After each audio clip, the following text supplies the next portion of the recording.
Psalm 95. O come, let us sing for joy to Yahweh. Let us make a loud shout to the rock of our salvation.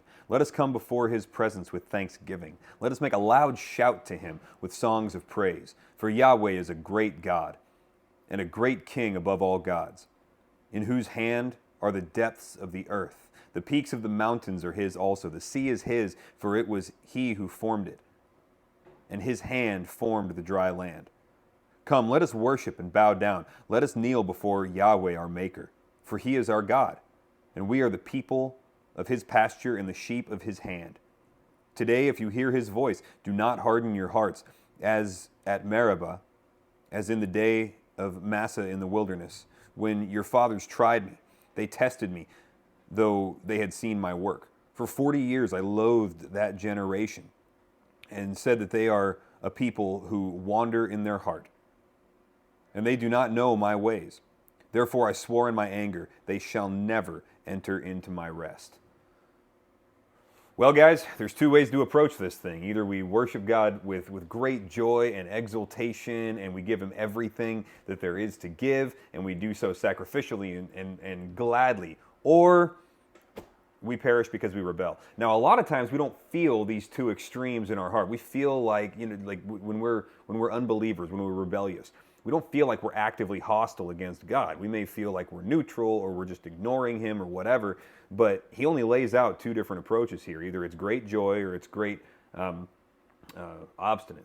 And sometimes on the great joy side of things, we don't feel total happiness all the time in the Christian life, right? Because the Christian life is hard. But though we have different gradations on some kind of spectrum of how we feel in relation to God, God really only sees two camps. It's those who are joyfully his, and it's those who are obstinately not. You hear this from atheists a lot, right? They say, I don't hate God, I don't believe in God. It's very different.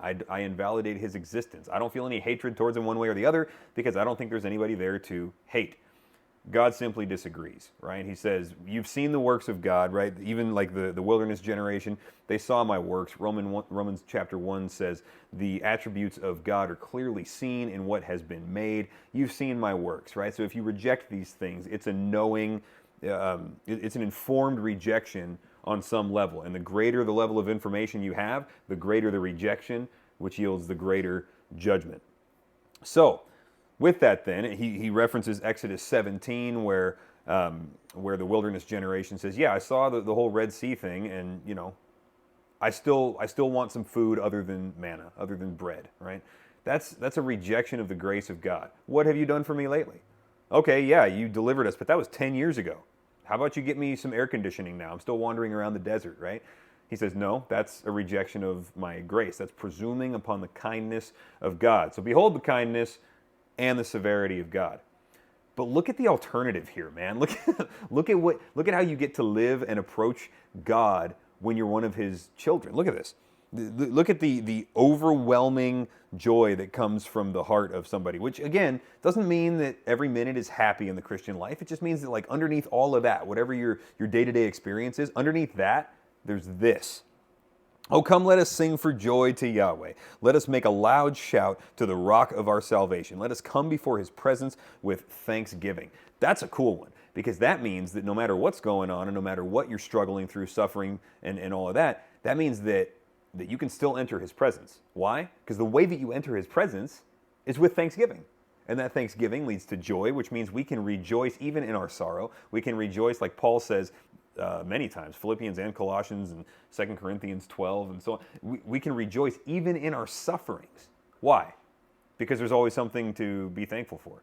So when you've got a real God, I mean like a real God, right? A great king above all kings.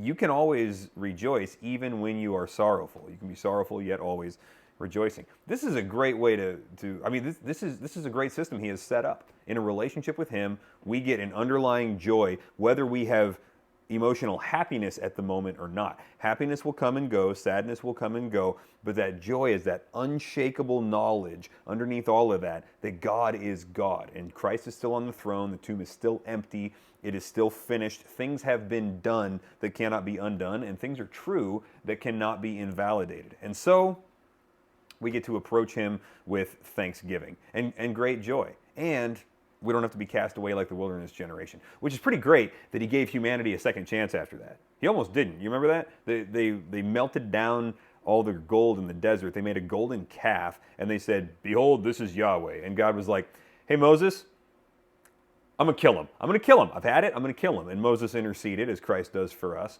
and, called down the mercy of God rather than the judgment of God on them. But, that doesn't have to be our situation, right? Instead, we can come before him with thanksgiving, which yields great joy, regardless of whatever the world's throwing at you. So it's Monday morning. You're watching this. You got a long week ahead of you. Some of you guys have a very unpleasant week ahead of you.